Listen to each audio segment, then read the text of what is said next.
Right back up the middle, snared by Riley, and she gets out of the inning with a runner at third base and less than 2 outs. Now is in game 1 through a complete game. Only 94 pitches that she threw is her 13th win of the season, and her ball was moving. It's what makes her so special, is that she throws with this velocity as well as tight spin and movement and the ability to change speeds. Only gave up 3 hits, 1 earned run, and 1 walk. Usually that strikeout to walk ratio is very efficient, as well as her pitch count. Ball 1 to Audrey Vandegrift, who leads it off for a very fast Alabama offense. They lead the SEC with 97 stolen bags. Vandegrift's 45 leads all of Division I. Off the glove of Landry, charging in from second, Agbayani, and not in time. Leadoff infield single for the freshman Vandegrift.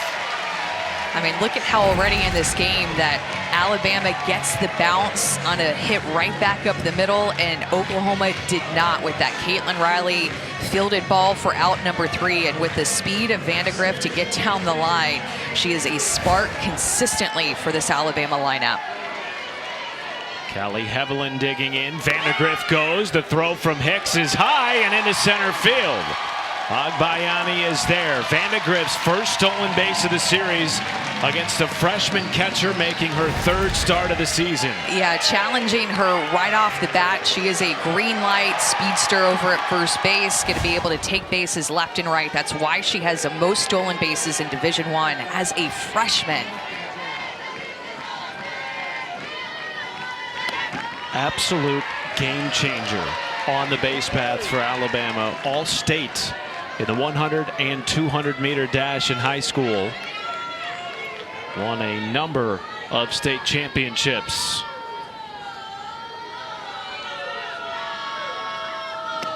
And Amanda for Corey Hicks, making just her 3rd start of the season behind the plate. One of a number of shakeups made by Patty Gasso for game 3. The freshman the nod in this game. Usually it's Bella Emmerling, the transfer from North Carolina, but Patty Gasso wanted to put the freshman back there in game 3 and mix things up. And in center field, Hannah Core makes her 1st start of the series.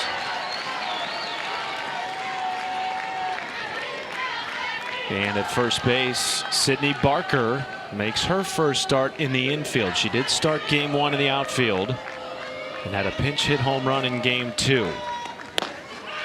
Hevelin.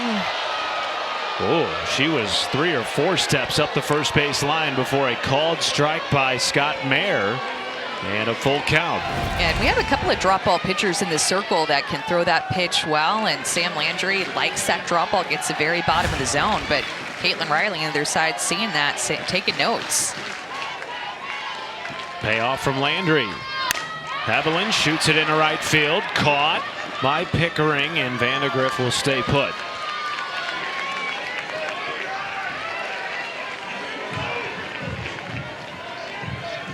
Well, in game 1, Sam Landry threw 40+ pitches over the first couple of innings, and then, as you mentioned, really settled in. Amanda ended up with less than 100 over the full 7.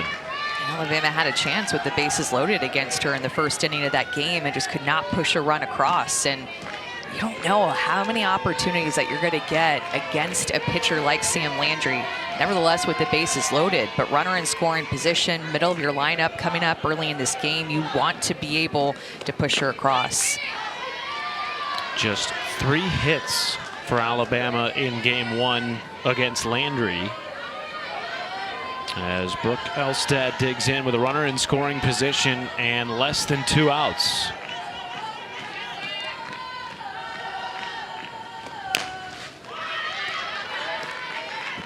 And the thing about the mix-up, too, with the Oklahoma defense is that especially on the infield, you have so much quickness, so much range with who is out there right now. You essentially have 4 shortstops playing every infield position. As Sydney Barker, who's playing first base, the freshman, is a true shortstop, a natural shortstop. That's what she came in as.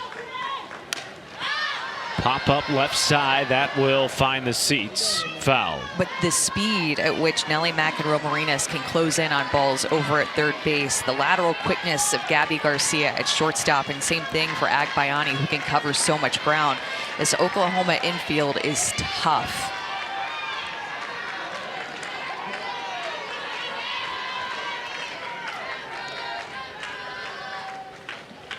Upstairs, gets past Hicks, up to third goes Vandegrift, and she will stay put as she rounds about third base. A rare wild pitch from Sam Landry. Well, and nobody was covering home, so Corey Hicks got the bounce, but home plate was left open. That's why you saw Vandegrift take a couple of extra strides toward home. Go ahead run at third, and the 1-2 count to Elstad. Bouncing ball. Landry looks her back to third. The tag at first is in time. Boy, that was bang bang and heady play by Barker at first. And Vandegrift stays put, 2 outs. Surprised to not see Vandegrift go immediately off the bat. Ball on the ground, headed toward the right side with her speed. She should have scored all day. But a really athletic play by Sydney Barker to be able to take this throw and make the tag. Sam Landry fields her position well, but with the speed of Vandegrift, I would have liked to have seen her push the envelope there with a chance to score. Well, you talked about it, Amanda, early. Patrick Murphy gave us 3 keys. Start fast, defend, timely hits. They have the go-ahead run at third base, trying to strike first in this series for the 3rd consecutive game. Strike 1 to Abby Dukeshire. There's that drop ball thrown again right at the bottom of the knees, and Sam Landry picking up on that. And if you're going to get that drop ball called there, there's no need to raise it more up in the zone. And one thing that she did against them in game 1 was change up her variety of pitches. So she actually threw her changeup the most against Alabama on Saturday, threw it at 31% of the time, and then her rise ball at 24% of the time. Both of those pitches are about an 8 or 9% increase from her regular pitch usage. There is that changeup. It is her favorite pitch. She feels very comfortable to throw that pitch in any count. But on the season, throwing her changeup at 23% of the time. In game 1, 31% of the time. Ahead in the count again, 1-2. And gets out of the inning. Both pitchers stranding a runner on third base. From Montana Fouts' bachelorette party. So Montana Fouts' wedding is just on everybody's mind right now. So is the guy who sung the national anthem tonight. That's right. Rocked it. He did do a really good job. More of a country flair twang to it. It was very good. Well, we are in the South, so a twang just seems appropriate for a Monday night anthem. And maybe a contender for Montana's wedding. There you go. No score after the first inning. Sydney Barker digs in.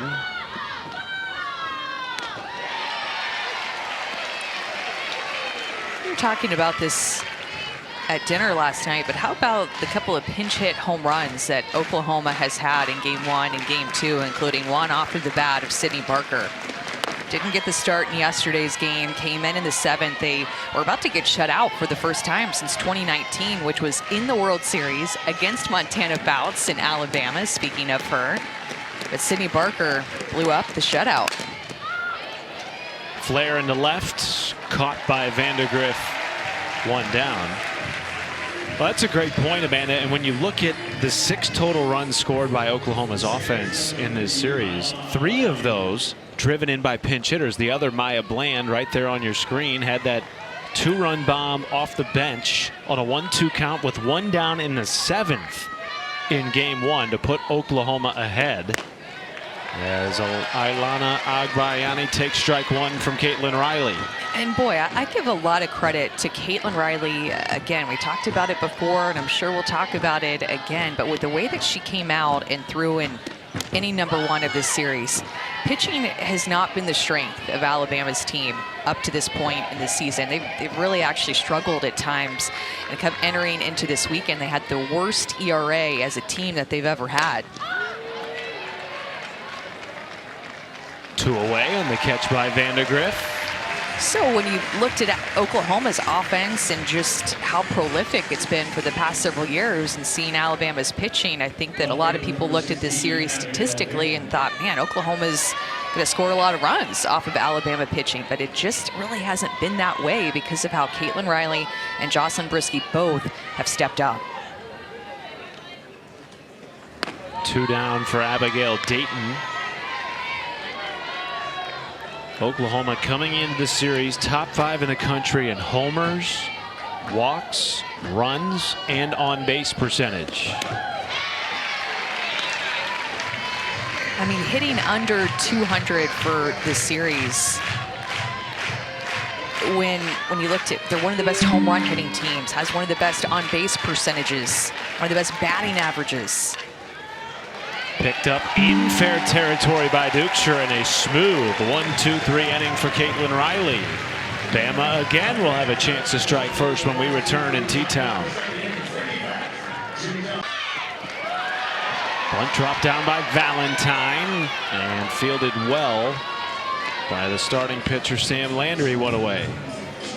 And believe it or not, we went to the Wayback Machine and found this picture of Patty Gasso at Long Beach City College when she was the head coach there from 91 to 94.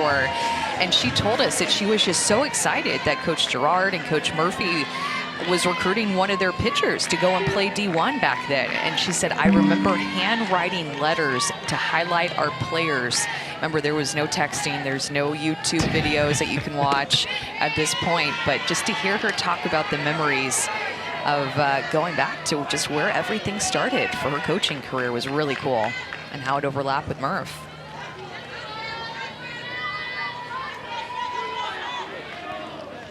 Oh, 1 count to Lex Papillo. Starting DP tonight for Alabama. If you would have asked those two coaches in the early 90s then how many Women's College World Series appearances they would have now, how close do you think they would be to the actual number? Nowhere near, maybe. I think I'd go with the under is probably no what doubt. They would say, right? With hopeful that it would be the over of what that number is, right? But I mean, what incredible careers and just followings that these programs have had under the head coaching of both of these head coaches.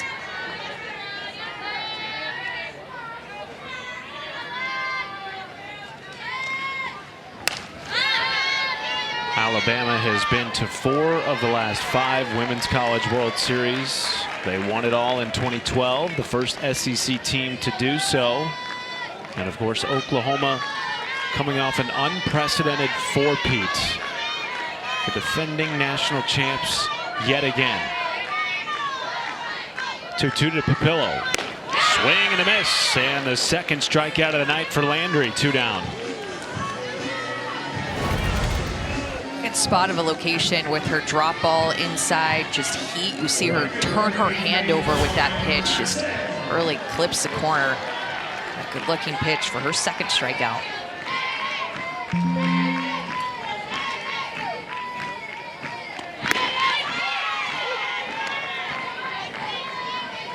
Lauren Johnson has hit in 8 of her last 9 SEC games. 1 for 5 in a series with a run batted in. And that caught a piece of the starting right fielder. So a runner on with 2 outs and Salyn Hawkins coming to the plate.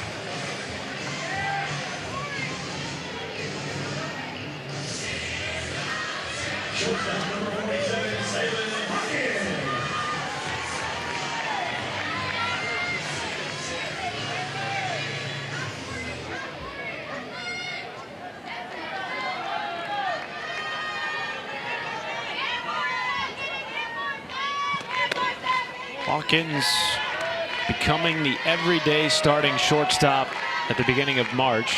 It was not that way early in the year, but as Patrick Murphy told us, she really jumped into that role with her bat.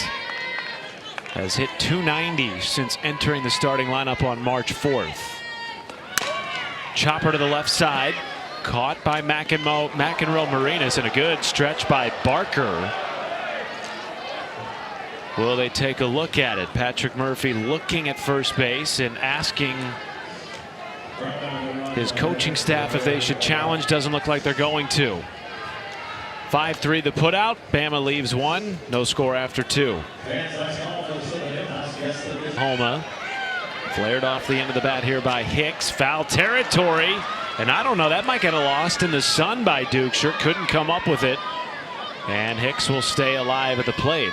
And unfortunate too for Callie Heveland, who was also tracking it down, but kind of got in the mix with the umpire over down the first baseline. So she was going to be out of the play and missed opportunity for an out with how long that ball was in the air. Chelsea Clark, our first base umpire tonight. Tatum Stolting over at third. Scott Mayer behind home.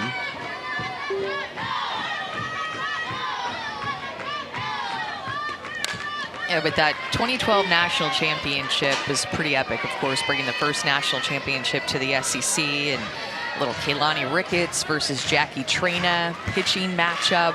I mean, Alabama had 60 wins that season, a 60-8 record. Of course, Kayla Breaux was on that team as their leadoff hitter, as well as Jen Fenton, Kayla Hunt, Cassie Riley Bocha, Amanda Locke. And on the other side was Lauren Chamberlain and Jessica Schultz. Second strikeout of the night for Riley, one down in the third. Well, that was one of 4 instances in which one of these teams ended the other's postseason. Of course, Oklahoma then bounced back in 2013 to win it all. They have 8 national titles, all under Patty Gasso, including the last 4.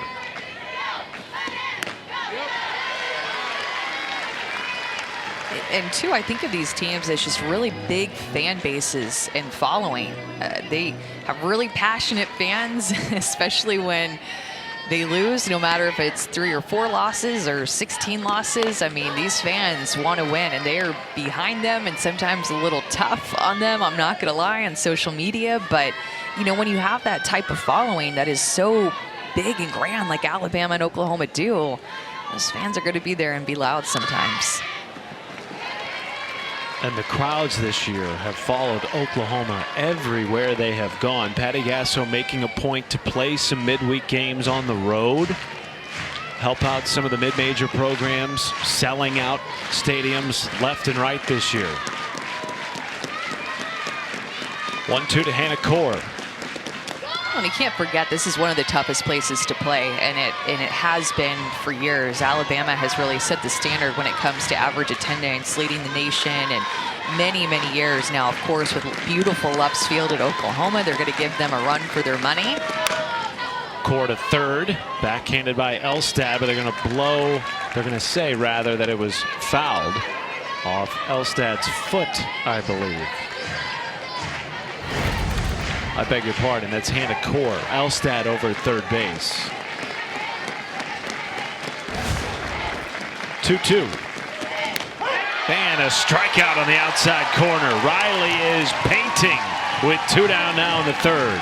You can just tell that Oklahoma hitters are so in their heads. Taking this pitch right here with 2 strikes, back-to-back strikeouts for Caitlin Riley on pitches that are a little bit more up in the zone, don't even really have a ton of down movement, but she's just confident and going at them.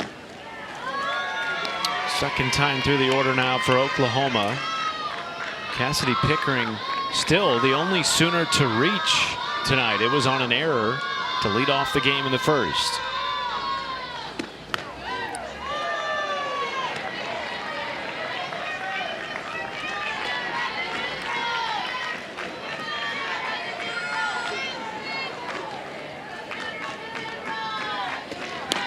Pickering batting a team best .447 entering game 3, riding a 16-game hit streak after going 3 for 7 over the first 2 games of the series.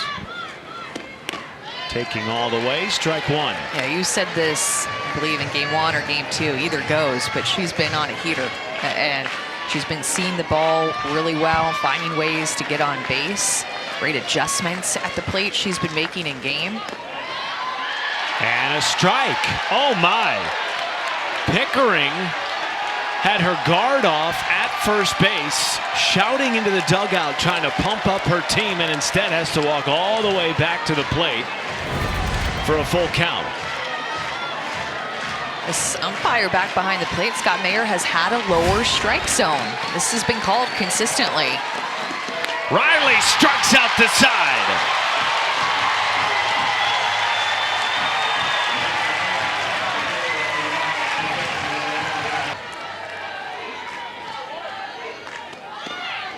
How about Auburn winning back-to-back SEC series after losing 12 straight at one point in league play? Quite a turnaround by the Tigers.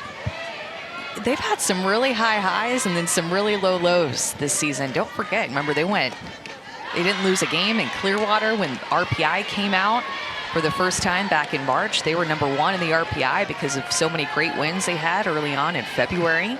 Went through that tough spot, but maybe Auburn's pulling back out of it. 0-2 count to Kristen White. Looked like she might have double hit that, and Chelsea Clark is coming to chat with Scott Mayer, and I believe it'll be called a foul ball.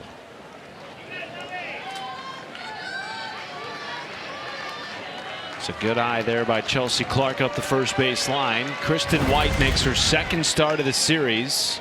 You see it hit the bat twice right off of the ground. Interesting, right? You don't see that one too often. No, you don't. And Patty Gasso's out of the dugout now. She wants a further explanation from Scott Mayer. And now we may hear from one of our umpires as they get together. Well, I'm interested to see if they end up calling her out on this double hit ball.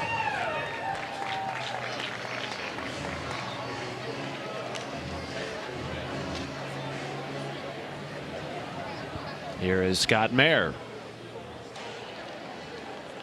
Oklahoma is challenging whether the batter got hit with the ball outside the box. The call is under further review.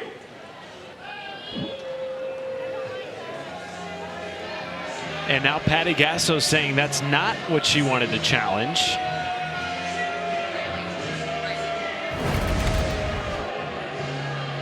Here's another look at it. Just as a reminder, you can't challenge whether her foot was out of the box. So that's not something that they will be looking at, even though her foot is out of the box.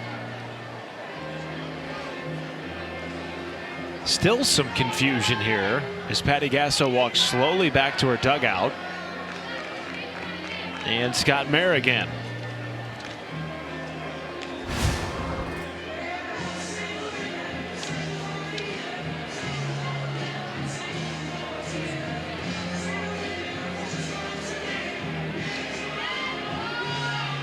A very long time to sort this out, and we've had numerous challenges throughout the course of this weekend, including one that was very controversial at the end of game one. Allowed Oklahoma to keep a runner at first base. Maya Bland came up, pinch hit home run. Oklahoma stealing game one after trailing 1-0 entering the 7th.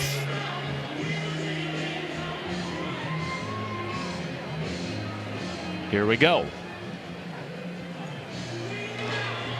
After further review, it is a foul ball. And the call stands.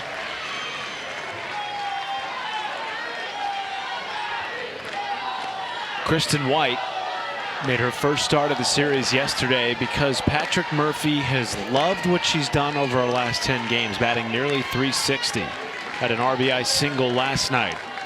Part of a 6-run game for the Tide. Line right into the mid of the shortstop. Garcia, one down. And I think on that play that they were looking at, it did indeed hit her bat twice, but I think with her bat being in the box, it just ends up being a foul ball. Nothing. Oh, nothing burger. See something new every weekend in this sport, don't you? Every weekend. Oh, yeah. You got to get tested with the rules and all the things. That might end up on a rules call on Tuesday this week. Got to be on your toes. Second time through the order now for Alabama. Audrey Vandegrift reached on an infield single back in the first. Still the lone hit of the game for either team.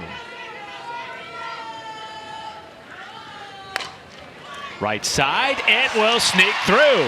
Seeing eye single for the leadoff hitter for Alabama. It looked like Sydney Barker gave up on that ball a little too soon, maybe thinking that Agbayani was playing a little bit more in the hole. Instead, she was more up the middle of the field. You see her go for it. It's too far. I'm going to let Agbayani get it. She'll be there with her speed, but because she was just a step or two up the middle of the field, it sneaks through. Callie Heavlin, the senior, has been so clutch this weekend. She has a hit in every game of the series thus far. That pitch, that's not easy pitch to barrel up, but she scores the first run of this game. Vandegrift, as you mentioned, was stealing on the pitch, easily scores from first base with her speed. And for the third time in this series, Alabama scores first. Well, Heavlin, remember, in game one, had 2 of Bama's 3 hits against Sam Landry. You could say she was really the only one timing up Sam Landry in that game who went the distance. Tonight, timing her up again. And for the 3rd straight night, Bama strikes first on its home turf. And I'm just flashing back the home run that Callie Heavlin hit off of Kirsten Deal yesterday, where Deal at times, bad pitch by Kirsten Deal, but that's how good Callie Heavlin has been. That's her 12th home run. She hit 6 home runs last year. Callie Heavlin having a big time senior year.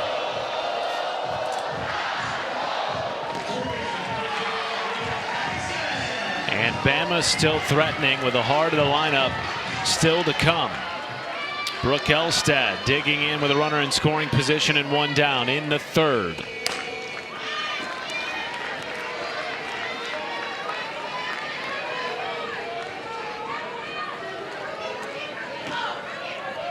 Alabama has not won a series against a top 2 ranked opponent since 2016 against Florida. That is what is at stake tonight after they took game 2 to split the first 2 games with the defending national champs.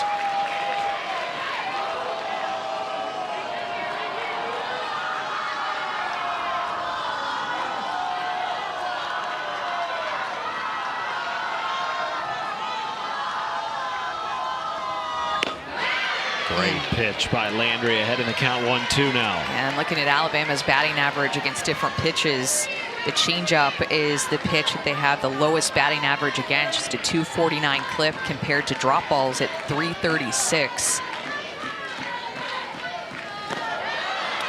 Got her again with the off speed. And I think that's why Sam Landry used that pitch so much in game 1. Used it about 8% more, and it was her most used pitch in that complete game win. And a couple of strikeouts now on that changeup. I would continue to throw that pitch even more against these Alabama hitters.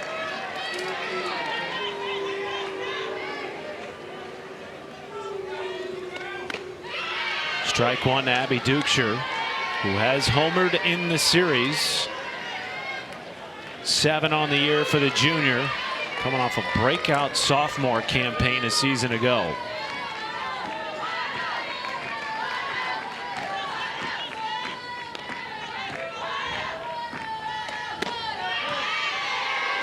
That screwball that Sam Landry will work in there as well. A pitch that, with working with pitching coach Jen Rocha, she's gotten more comfortable with, and being able to locate that pitch more consistently, especially on the inner half. These right-handed hitters, that pitch moves, and she throws hard at 70. It's a good pitch for Landry. Well, Jen Rocha told us before the game that the thing she's been most impressed with in terms of her ace has been the development of her secondary pitches. What an array of weapons Sam Landry has this year in the circle for Oklahoma. Well, she just has so many weapons. Last year at Louisiana, she threw her rise ball the most at 27% of the time, right? And this year at Oklahoma, she's using her drop ball the most. So she's really mixed up the pitch calling from Coach Rocha, who Sam Landry told me, she's like, you get here and you hear about how good of a pitching coach she is, but she is the best pitching coach in the country, is what Sam Landry said. Pop up, foul territory, tracked by McEnroe Marinas, and makes the catch to end the inning. Not before Alabama can strike first on an RBI double by Callie Heavlin. Patrick Murphy joins us next in Tuscaloosa.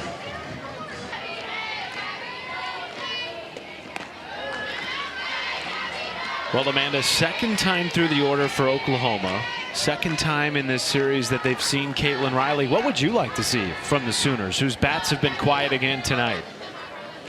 I'd like to see them go after just one speed and go after her drop ball. I feel like that off-speed curveball that Caitlin Riley showed from inning number 1 of game 1 is still a pitch that's working for her and keeping Oklahoma off balance, which is exactly what you want that pitch to do. There is more of a changeup that she's actually thrown in this game, so that's a different off-speed look that she's trying to work in. And Lance McMahon, her pitching coach, another great pitching coach, going head-to-head with Jen Rocha here, another good pitch caller. Snared at first. Duchur taps the bag one away. I thought it was so cool, though, when Coach Murphy talked to us about just strengthening that competitive drive and that pressure of something that he does at practice. He calls it the Thunderdome. Okay, so you have a full defense back behind your pitcher. You pick a pitcher and a catcher, and they have to go up against 5 hitters. There's that off-speed curveball. Knocked down by Riley, 2 away. So the pitcher and catcher have to go up against 5 hitters, and all the pitcher has to do in this Thunderdome practice is get 3 outs. If she does, then the pitcher wins. If they score, then the hitters win. So this is something that he does with a lot of pressure on the pitcher to kind of put their back against the wall to see how they're going to be able to respond when they have to get 3 outs. And it varies for who is going to be picked to be the pitcher. It was earlier in the week, Brea Hodges, the freshman, and he said she mowed them down. So pitchers have the hot hand here on the Alabama pitching staff. And as you mentioned, pitching coming into the series was not the strength of this Alabama team. In fact, it was their offense, who is enjoying one of the best seasons in program history statistically. But the pitching this week has been elite for the Tide against one of the great offenses in the country. And now with 2 outs, Nellie McEnroe-Marinas digs in. That 2.77 ERA is the worst in school history, the highest in school history, which still, I mean, it goes to show how good Alabama's pitching has been year after year, right? When 2.77 is the highest ERA in team history. I mean, that's not terrible. I mean, lower speed and barreling it up to tie up this game. And silence. The crowd of over 4,000 on hand again tonight for the 3rd straight game in this series here at the Rhodes House. Sydney Barker with home run power. Ahead in the count, 2-0. And Lance McMahon, the pitching coach for the Tide, out of the dugout. How about this, Amanda? That home run by Nellie, the first run scored by Oklahoma in this series before the 7th inning. Remarkable. It really is. You can tell Lance McMahon is just out there talking to her just to calm her down after that. Hey, it's just one pitch. Remember, you've been pitching great. Talked about it at the beginning of the game, but her last 4 SEC appearances, she's only given up 3 earned runs coming into this game in about 18 innings pitched. So runs have been hard to come by in SEC play, especially as of late off of Caitlin Riley. Remember, she transferred from Ole Miss. This will be her 1 and only year to play in an Alabama uniform.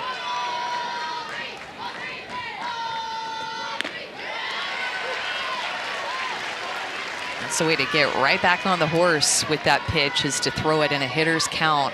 Get yourself the first strike to make it a 2-1 count with that off-speed curve.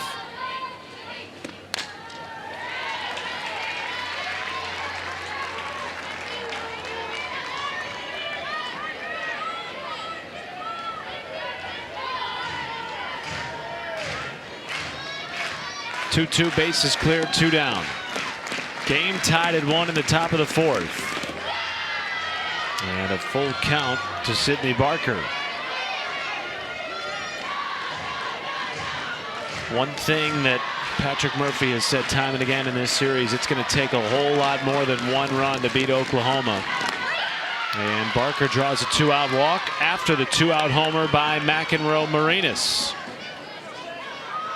Coming into this year with all these new faces in the Oklahoma roster, Patty Gasso was thinking that they just have really good speed, maybe hit for a good average. And a couple of weekends ago, you know, when they're up there at tops of the best home run hitting teams in the country, she said, I don't even know where all this power is coming from. Well fielded by Riley to get the speedy not fresh. Already an out in the inning, and 2 outs in fact, and wiped the potential shutout off the board. So perhaps a big home run by Nelly McEnroe-Marinas in the top half of this inning to tie it at 1 apiece. Meanwhile, Riley Valentine leads it off for Alabama here in the home half.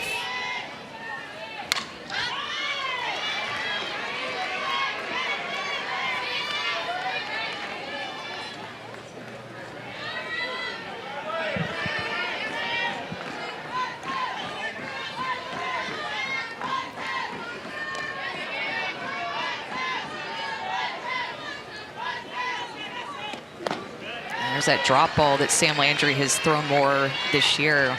I had a chance to talk to her before this series, and I just love getting a chance to get into a pitcher's mind, any of these players' mind. I'm not just going to make it pitcher specific, but with a senior who has had 3 years of experience.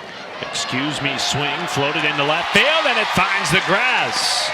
Base knock for Riley Valentine to start the 4th, and a little Jordan shrug back to the Alabama dugout. Yeah, I can't even believe that Gabby Garcia had a chance to get to this play and it hit off of her glove. That's how quick she is, how good of a drop step she has to be able to get close to catching that. We talked about the speed and the quickness of the Oklahoma infield. It's a prime example, even though it goes down as a hit.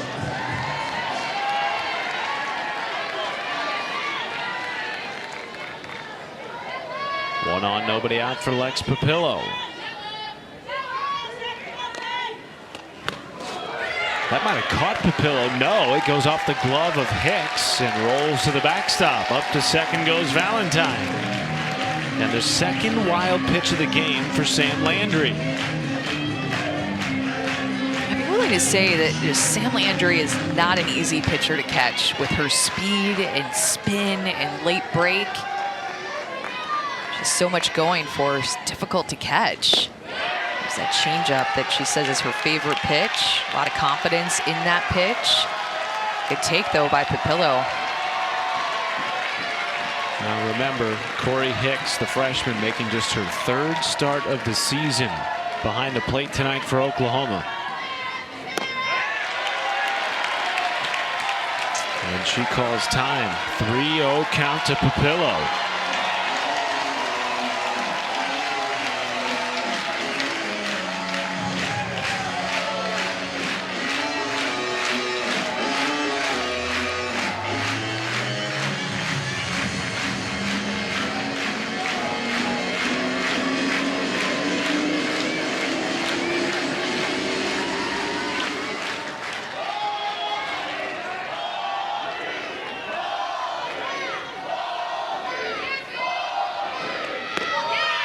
Strike 1.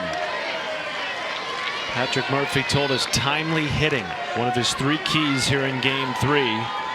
Bama 2 for 12 in the series with runners in scoring position. Valentine, the go-ahead run at second base, and the 3-1. Sharply hit and just foul to the left of the third base bag. One of the best swings that we've seen Papillo have this weekend.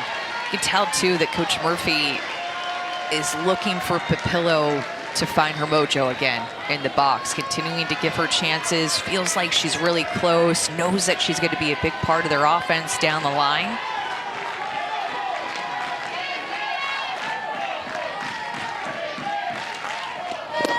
Goes down on strikes. Way to battle back by Sam Landry after Papillo was ahead in the count 3-0. 4th strikeout of the night for the Louisiana transfer. This drop ball is just so tough. Look at it fall off the table, started at the knees, ends at the shoelaces, and a good job of Corey Hicks to capture that drop ball for the first out of the inning.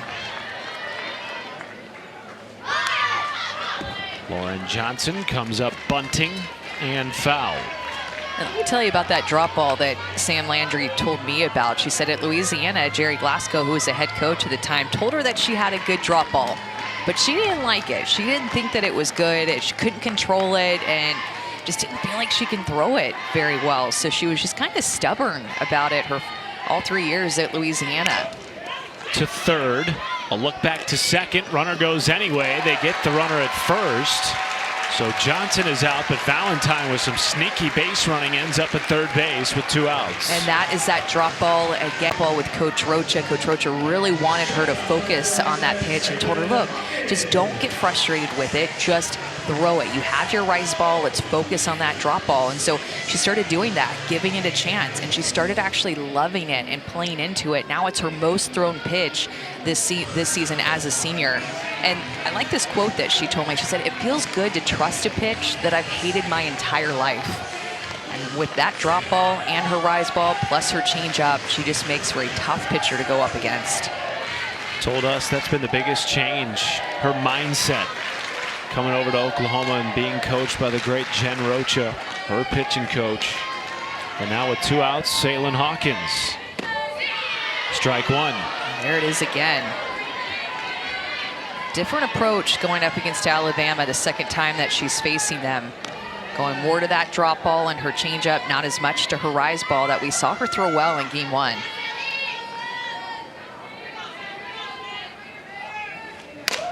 Hawkins pops it up left side. Garcia calling everyone off, and Alabama now 0 for 8 in the game with runners in scoring position. Landry with her 4th strikeout keeps it a 1-1 game after 4. 2016, after losing the first game of the series.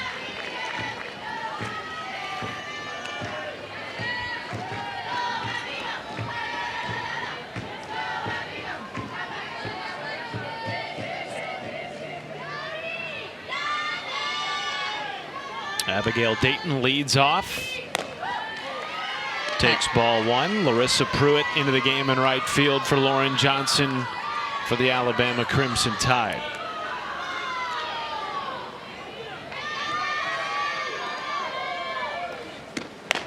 Also had a chance to talk to Abby Dayton, who has such a spunky personality, but she said that she actually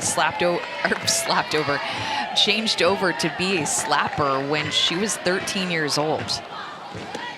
And the funny part about it is that she tried to convince her parents to go to slapping class, but they're like, no, you can't do it. So what she ended up doing was going on YouTube. She'd sit in the office for hours and take notes about how to be a slapper and watch Chip Bennett, the former UCLA slapper.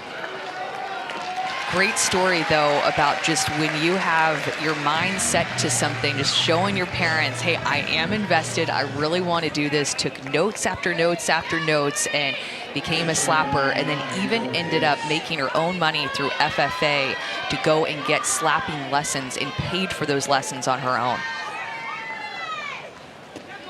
Not only that, Amanda led the Pac-12 in batting average last season with .431. Playing at Utah. This is her first year in Norman with the Sooners. 1 down now for Corey Hicks. And one final thing to add on top of that, she learned from Chip Bennett, but she said one of the players that she looked up to was Haley McClenny, Alabama's very own.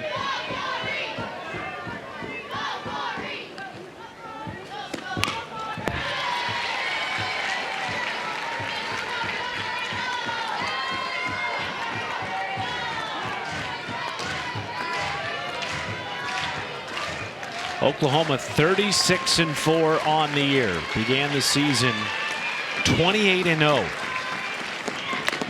It's the 3rd best start in program history. All 4 losses have since come in league play. Last night was just their 2nd road loss of the year. First came against Missouri, snapping that 28-game win streak in Columbia earlier during SEC play.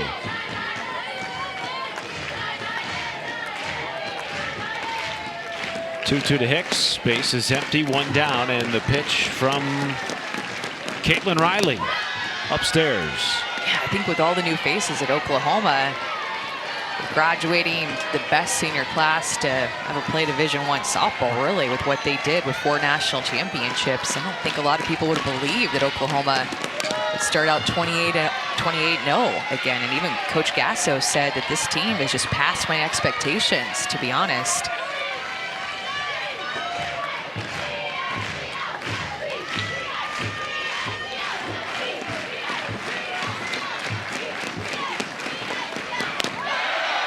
And a walk drawn by Corey Hicks, her first time aboard tonight. Goes back to that off-speed curveball that is lower in the zone, and Coach Murphy's not happy that this pitch isn't called for a strike, because it seems like we've seen this exact height and location get called. And look, to me, Riley Valentine framed that pitch and brought it up a little bit, but look at where she's catching that ball as well beyond the plate. To me, where that pitch crosses the plate is right at the knees at the bottom of the zone, and easily could have been a strike called with where he has had his strike zone called in this game. Second walk of the night for Riley. Third free pass if you include the error back in the first inning. Free passes were one of the things that Patrick Murphy pointed to in terms of success for Alabama over the first two games. Now can Oklahoma take advantage? Tia Malloy will pinch run at first base. She has speed to steal.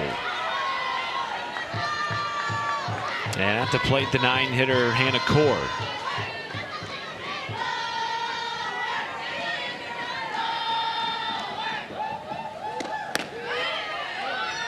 Malloy has 6 swipes this season.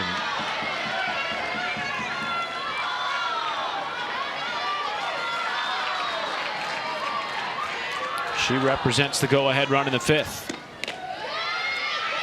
And a 3-0 count to Core.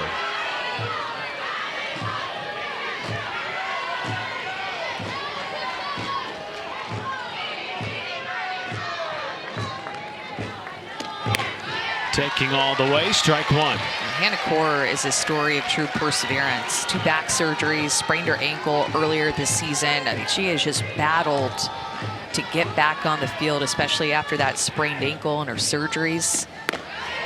Great defensively.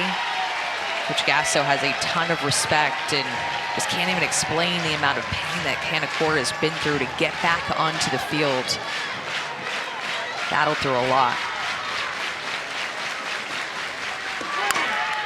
Chopper to third, runner was going, and across the diamond a completed throw by Elstad. 2 outs and Yesterday's game, but I really feel like the way that Pickering is seeing the ball right now is a bright spot. That's why they have her in that leadoff spot, to get her up to bat as many times as possible. And now she has a chance with the runner in scoring position, making good in-game adjustments against any type of pitches that she's facing. And on the other side, Lance McMahon out of the dugout to discuss how perhaps to pitch Cassidy Pickering. How would you go after the top hitter in the Oklahoma lineup here? Well, if I'm going to get that off-speed curveball called right at the knees on the outside corner, like what was called in her last at bat, I'd go back to that. But the style Pickering is at making adjustments when you throw her the same pitch twice. So you got to keep the ball mixing around on both sides of the plate. Continue to mix speeds. Hard hit to Hevelin, and that will end the inning. Caitlin Riley pitching around a 1-out walk, keeps it a 1-1 game as we head to the home half. Creating chaos on the base pass with hitters like White and Vandegrift coming up. So it'll be White, Vandegrift, Hevelin. Great speed, and of course Hevelin has seen the ball very well against Landry in this series. Multiple extra base hits. White chops it at short. Top play won't get there from Garcia.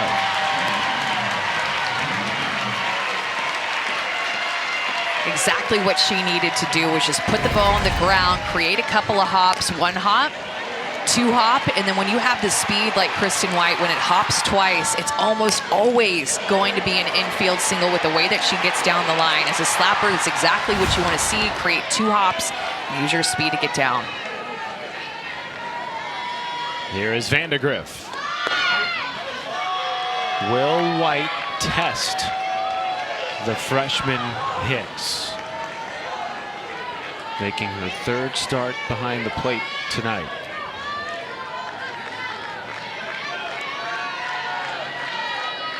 And in fact, Isabella Emmerling has come into the game behind home for Oklahoma. She is the starter, and she has White in a rundown. White in trouble, tagged by Agbayani. And that right there is why they made the switch. Well, it's a way to show your head coach, too, that you want to be out there, that you're going to play big, you're going to be a leader back behind the plate. Look at her communicating now. I mean, there was a reason that she did not start this game and Corey Hicks got the start. And now that she's back in there, she's got to play big like that.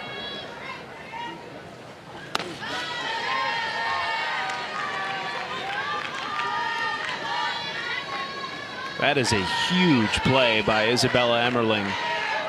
And now trying to calm down Sam Landry with the bases empty and one down. 2-1 count to Vandegrift. Look, when you're used to being the everyday whatever position player, catcher, third base, center fielder, and you don't get the start in game 3 of a rubber match on the road, that's a wake-up call. Your coach is sending a wake-up call right to you, not just for Emmerling. This is not just an Emmerling thing. Anybody across the country, it's all about how you respond after that.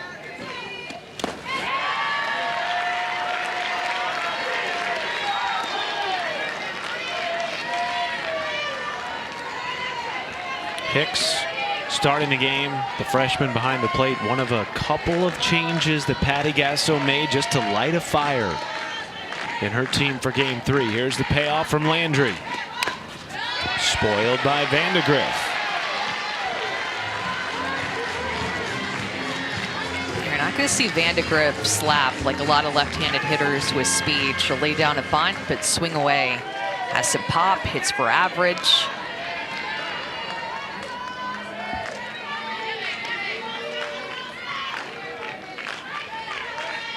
Seeking her 3rd hit of the game. Up the middle. What a snare by Landry, fielding her position. 2 outs in the 5th. We've seen some really good fielding plays by pitchers in this game, by Caitlin Riley and now by Sam Landry. That got on her quickly. She was even falling toward first base, releasing that pitch, so she had to go to her backhand across her body with those long arms and long legs. She's about 6 feet tall, and that length helped her out.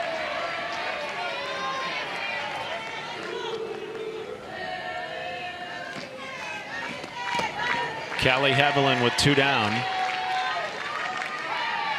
4 for 8 in the series. 3 of those hits against Sam Landry, including a pair of doubles. Drove in the lone run of the game for Alabama back in the 3rd.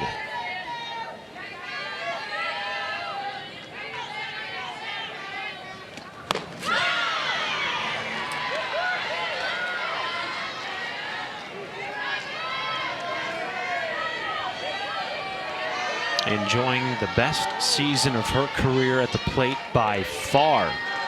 Batting average and on-base percentage up 100 points. Slugging up 300 points. Take strike 2. When you look at the change of the entirety of the Alabama offense, there's increases in all the numbers. Callie Hevelin, of course, a big part of that offense, and she has the experience, a veteran, a leader on this team. A much better Alabama offense top to bottom this year. To 3rd. McEnroe Marinas makes the play, and the minimum faced in the 5th for Landry. Damage despite following up with the walk, but I mean, 5 hits given up in this series against Oklahoma. When you look at her combined numbers for the series, almost 11 innings pitched, only 1 run given up against the Sooners. Gabby Garcia swinging and fouling it back to start the 6th. And as we talked about, Amanda, it's not just this series for Caitlin Riley, but her last 4 SEC appearances coming into game 3. 17 2/3 innings, 12 strikeouts, just 3 earned runs. This is going to be a test for her now. 3rd time through the order. These hitters are now seeing her for 6 at-bats now in this series, and Gabby Garcia, Ella Parker, and until that Nellie McEnroe Marinas home run have been hitless in this series, which You just don't see a series very often where the names, they're just freshmen and sophomores, but Gabby Garcia, Ella Parker, and Nelly are held down for that long. But that's how good Alabama's pitchers have been this weekend.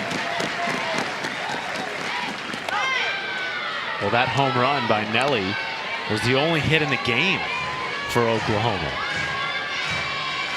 Hard to believe, but the pitching of Alabama has just been so good. 80th pitch of the game coming from Riley. To third, scooped by Elstad and one away.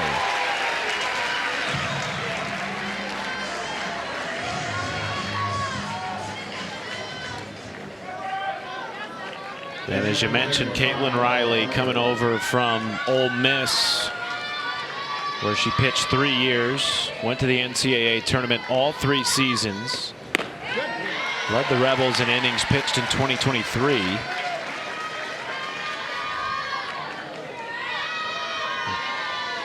Has loved her brief time in Tuscaloosa.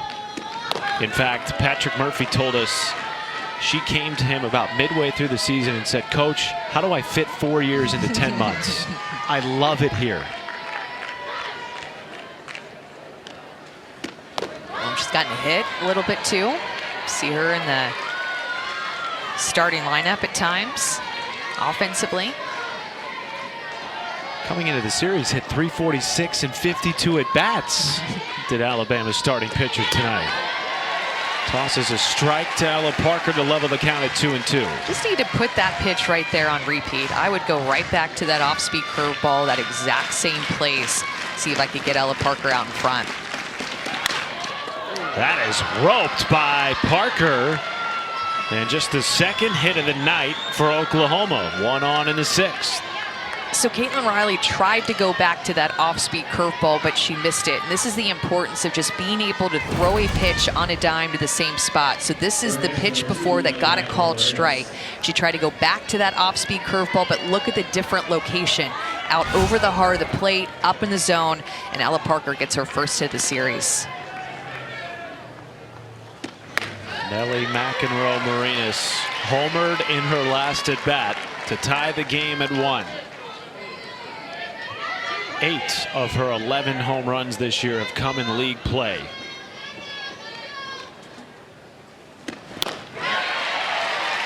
Oh-2.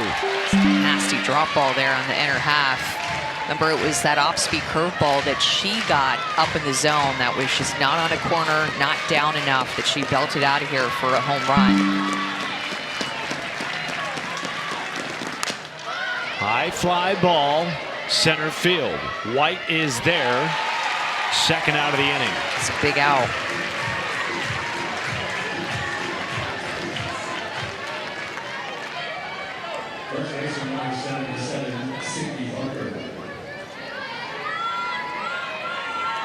Go ahead run aboard with 2 outs. Sydney Barker at the plate.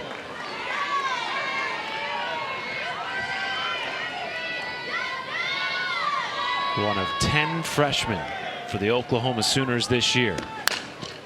Scorched to short and flipped to second. Hawkins to Hevelin to end the inning. And Riley cruising through. A ways away, all the way in Seattle, Washington. Representing a strong contingent of Alabama football personnel and players in attendance on another packed night.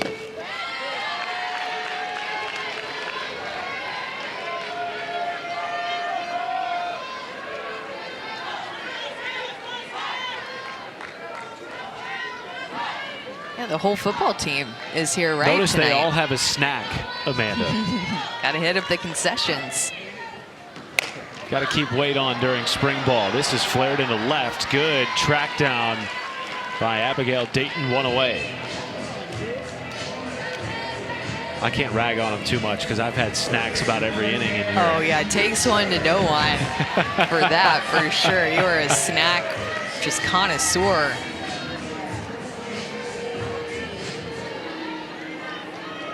Now, Alabama has set an attendance record for a 3-game series this weekend. Football team helping out in that effort tonight.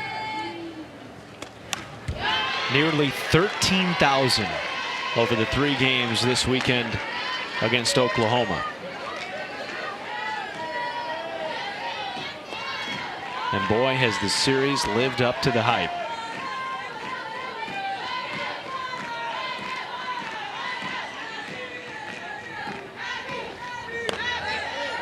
One to Abby Dukeshire.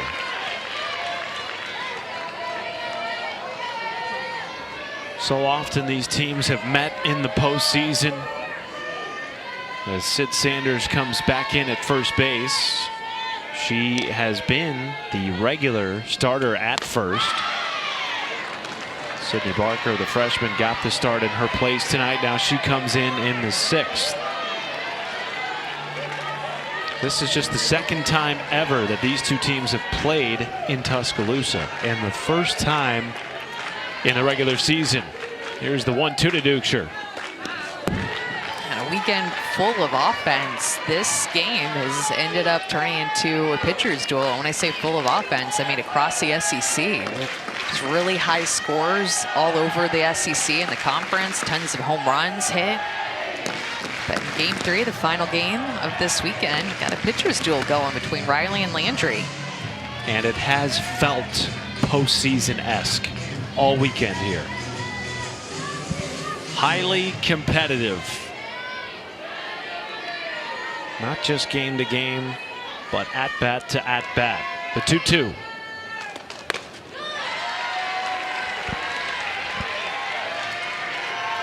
Sam Landry just accelerates so fast in her snap. Her whip, whenever her stride foot lands and hits the ground after she pushes off, that final quarter of her pitch, when she comes through her snap, she really comes through fast.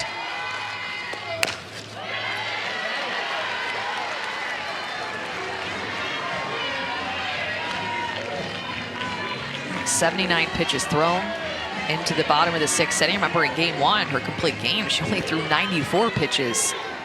So efficient. Bama manages 3 hits off her in game 1, 5 tonight. Good AB here from Dukeshire, spoiling a couple of nice pitches.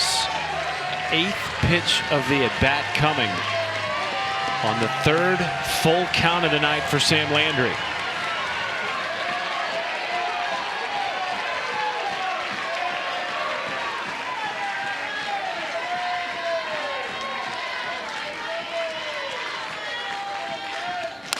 Dukeshire fights it off into left field and down for a base hit. She is aboard for the first time tonight. That's just a gritty at bat there by Abby Dukeshire. Fouled off a ton of pitches. Struck out in her first at bat on a changeup against Landry, and she tries to go up in the zone with this rise ball, and she just gets enough of her barrel on it to get it out of the reach of Gabby Garcia again. Fights off that rise ball. Fought off a lot of pitches in that at bat. Or lead off, or for a single, 1 out.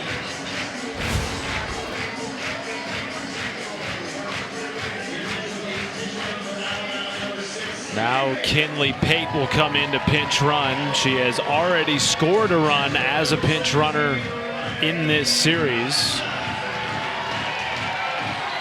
And has the ability to steal a bag. 3 for 3 this year with Riley Valentine digging in and 1 down in the 6th.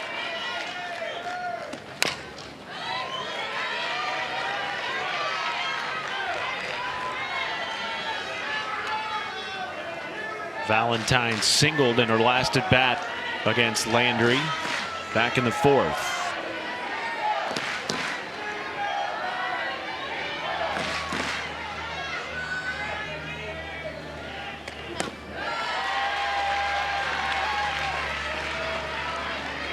It's a tough one to grab by Emerling, who was set up on the outside corner, and it bled back over the plate. With the speed and movement of Landry, again, when she's not hitting that spot, she is hard to catch.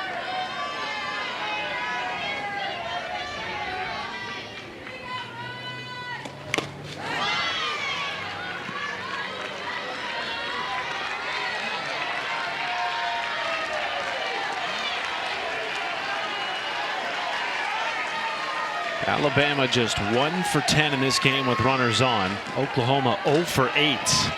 Offense has come at a premium tonight. And the 1-2, a swing and a miss. 5 strikeouts tonight for Landry and 2 down in the 6th. That pitch is just so good. It's her flip change. She says it's the only pitch only changeup I've ever thrown. Coaches have tried to get me to throw a horseshoe change, a circle change. You name the different types of changeups that coaches have tried to get Sam Landry to throw, but she constantly goes back to that flip change. It's her favorite pitch. Larissa Pruitt will now bat in the 6th spot in the place of Lex Papillo. Her first AB of the night after replacing Lauren Johnson in right field a couple of innings ago.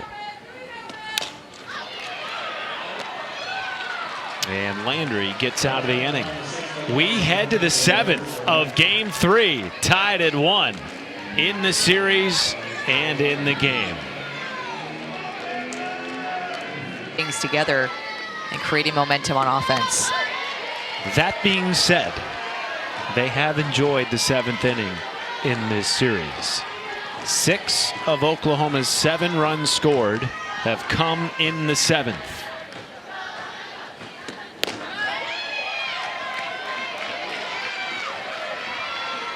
And a 2-0 count to Ailana Agbayani.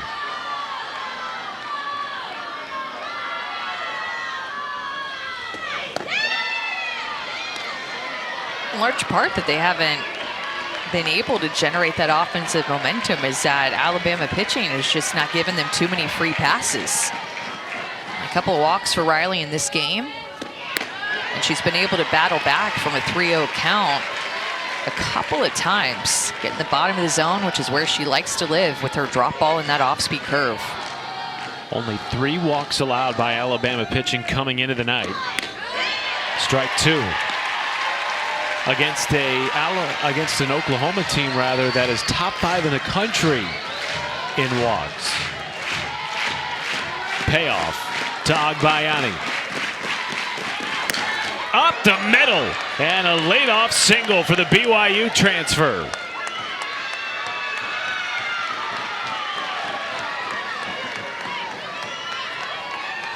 Might that start another 7th inning rally for the reigning national champs?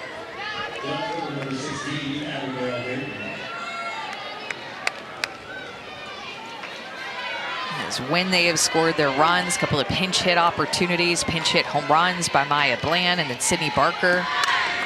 Dayton drops down a bunt, in from 3rd to make the play, Elstad. Clean defense there from the Tide as Agbayani moves into scoring position.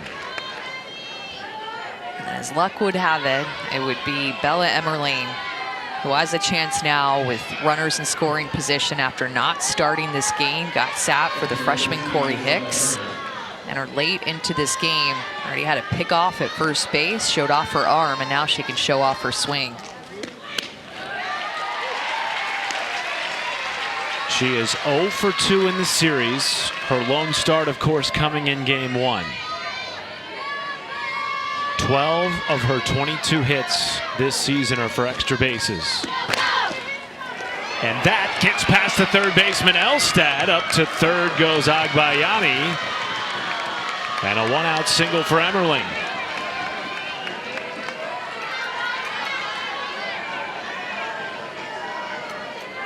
Well, Oklahoma now with some life in the 7th and an opportunity here to steal the lead in the 7th. And guess who's coming to the plate for the Sooners in the 9th spot? Maya Bland, who has enjoyed 2 home runs this week.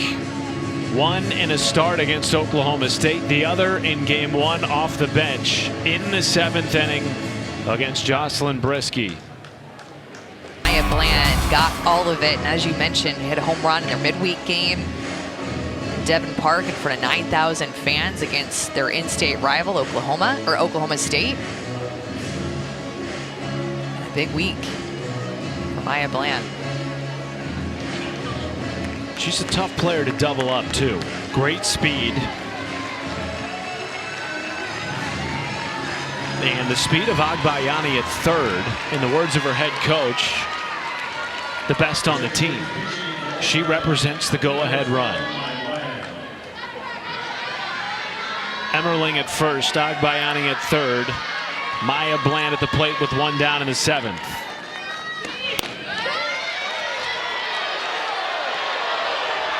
Shocked that didn't get called a strike with where the strike zone has been in this game.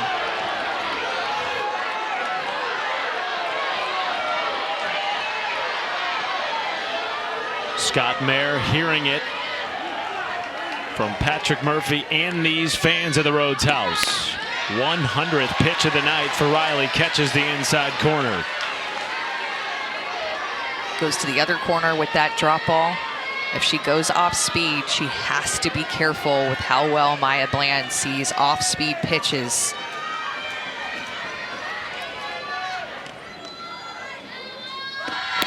Bland wanted to drop down a bunt, goes to two knees, trying to get the barrel on it. Down in the count, 1-2.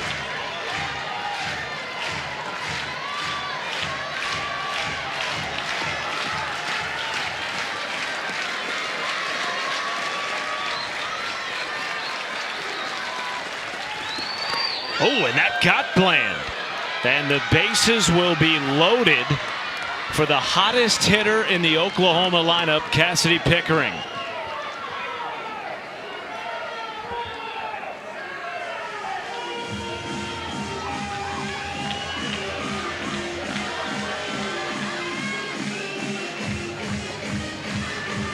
This will be fourth plate appearance off of Riley in this game. She's gotten a lot of looks off of her.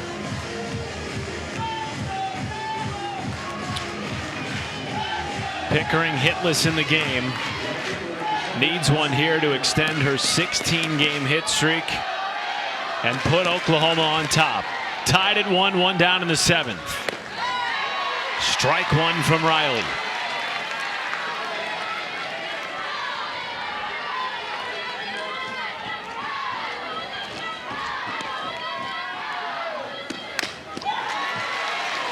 Great couple of pitches.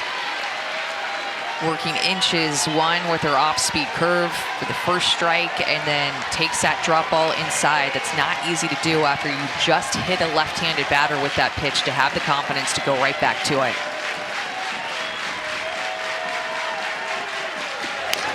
Pickering to the right side. Dukeshire comes home, and the throw is in time at the plate.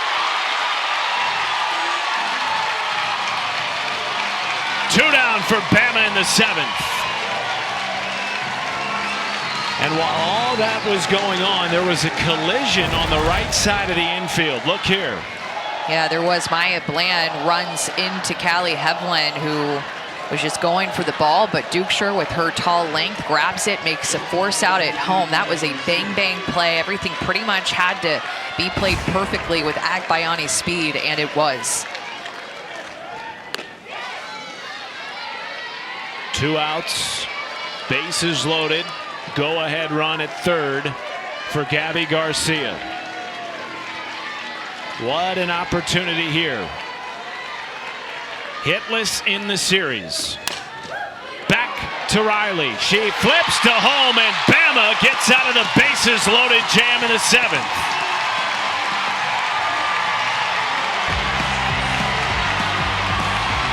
The Tide's win since 2016 against Florida. Sam Landry back in the circle. She will take on 7, 8, and 9 in the lineup for Alabama. And the first pitch to Lauren Johnson misses in.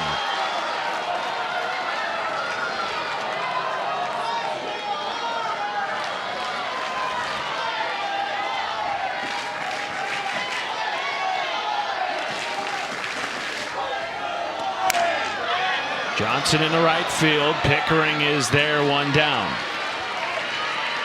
It's just different to pitch in a close game like this with the series on the line on the road if you're Sam Landry. oftentimes she has a type of offense where she gets late in the game and she has a big, nice cushion, but not all too often that she's found herself in a true road game, tight game like this, in front of 4,000 fans.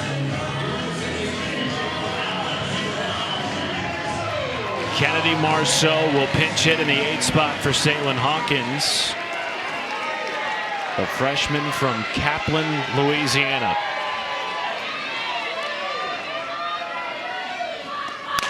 Shoots it right into the mid at first base of Sid Sanders, 2 down. Just thinking if I were her, I would go up swinging early in the count. Callie Hevlin had a double on the first pitch of the AP, and now Marceau comes up, learns from an at-bat like Hevlin and just squares it up, but it's right at Sanders.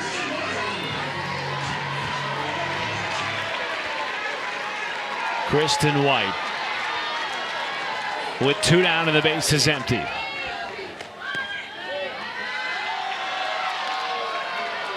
Has already reached once tonight and had that RBI single back in game 2, helping Alabama secure a 6-1 lead to tie the series at 1.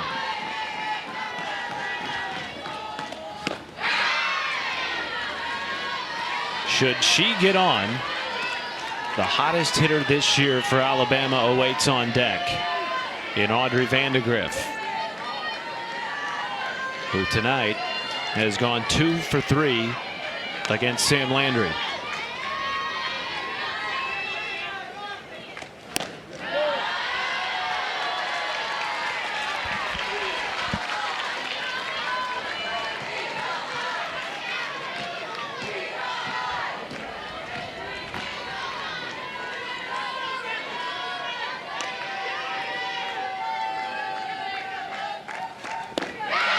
Two to White.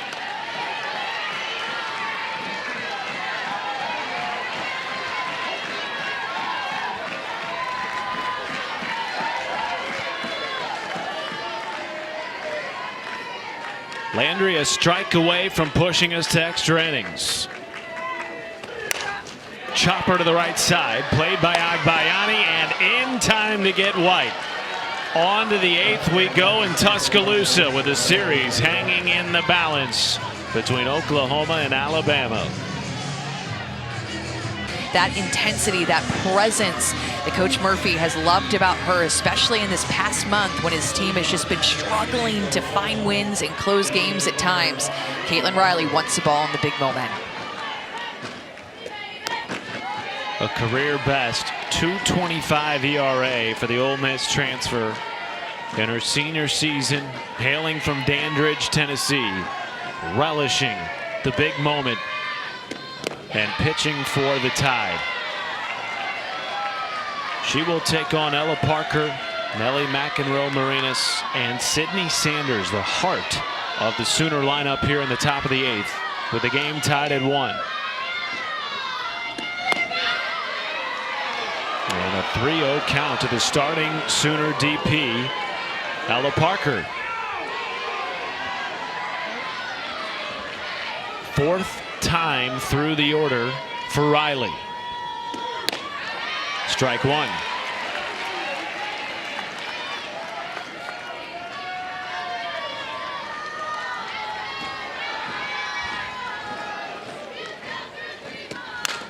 Parker will sneak it into right field.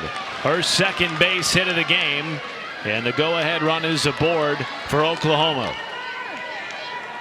Abby Dukeshire has this game is a home run off of her bat back in the 4th inning off of Riley, off of that off-speed curveball that was left up in the zone.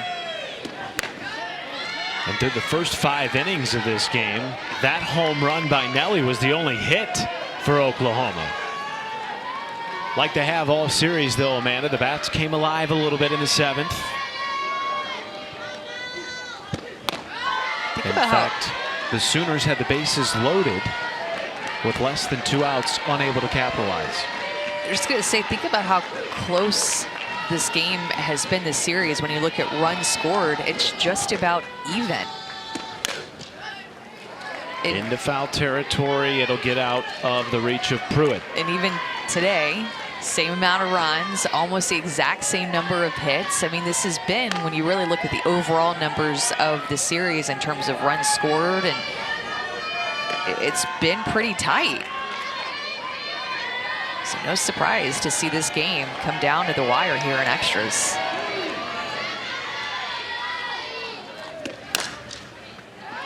Foul territory again. I know the way this series has played out means that you're not surprised by the way Game 3 has played out. But are you surprised overall at how Alabama has kept Oklahoma on its heels in this series? Without hesitation, yes. After Game 1, where they struggled to string some things together until the 7th inning and had that breakout five-run inning, I thought that was going to be the inning that turned the Oklahoma offense on, because we've just seen it too many times. Yeah. History repeats itself, right? We've seen it for the past 4 years, just with a different roster. This offense just finding ways to score runs in bunches. But Alabama's pitching has been able to answer the call, and the Jocelyn Brisky start in the complete game yesterday was maybe one of the most special regular season moments that I've seen calling games. Throwing the complete game after giving up the pinch hit home run. One down in the 8th. Feels good to get that home run hitter. This is her first strikeout since the 3rd inning. It was in the 4th that Nelly hit the home run, and now in the 8th, Caitlin Riley may have the last word. 5 Ks tonight for Riley. First at bat for Sydney Sanders, coming off the bench tonight. Has been the primary starter over at first this year.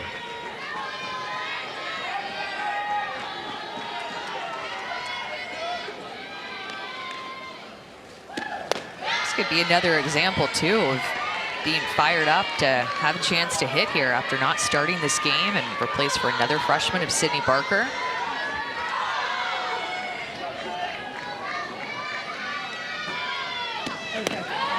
1-2 count to Sanders.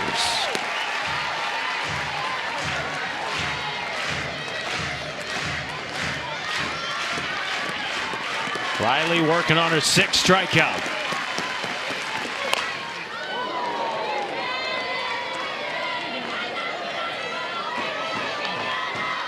Ella Parker, the go-ahead run at first base for the 4-time defending national champs.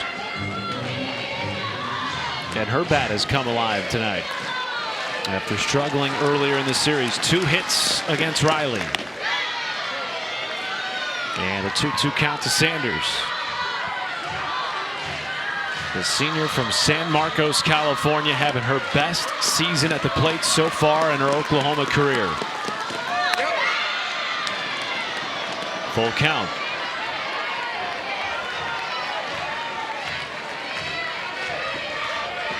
Third season at OU after transferring over from Arizona State. Fly ball hugging the line in left. Vandegrift tracking and makes the catch 2 away. Sydney Sanders can just hit some towering fly balls. That was in the air for a while. It seemed especially long hanging in the air on that fly out.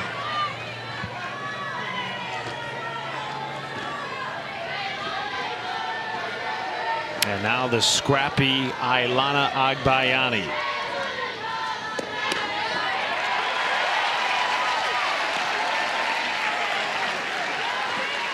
Worked a walk in her last AB.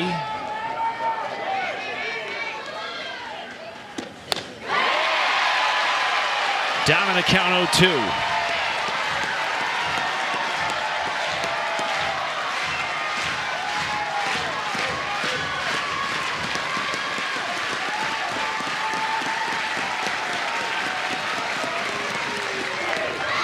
Good pick by Riley Valentine behind the plate.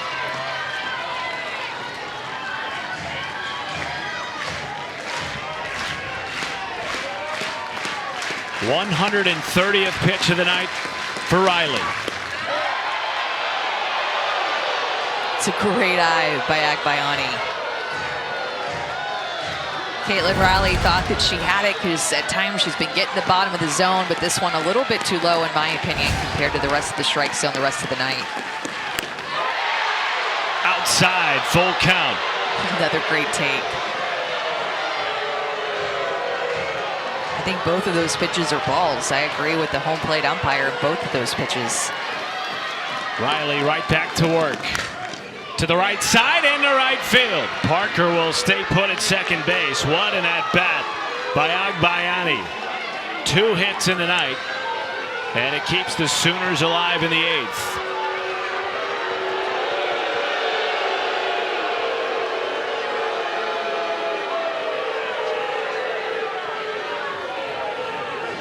Out of the dugout comes Alabama pitching coach Lance McMahon.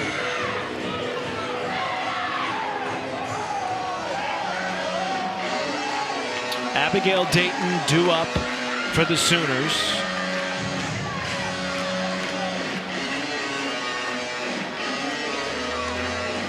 And there is history between Dayton and Riley.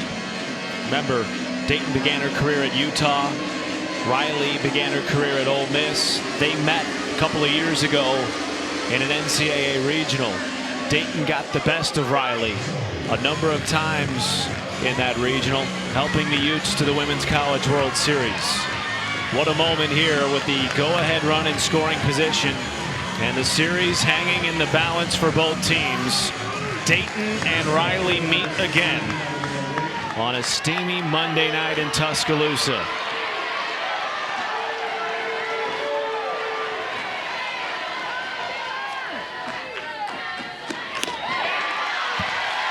Strike one.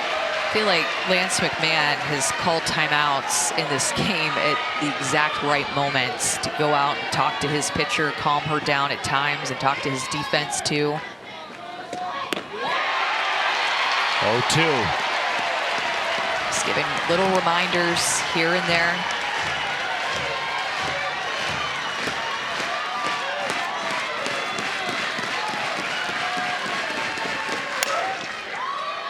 Flared foul.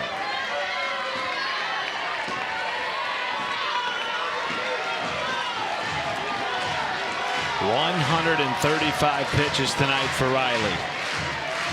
2 on, 2 out, and an 0-2 count in the top of the 8th.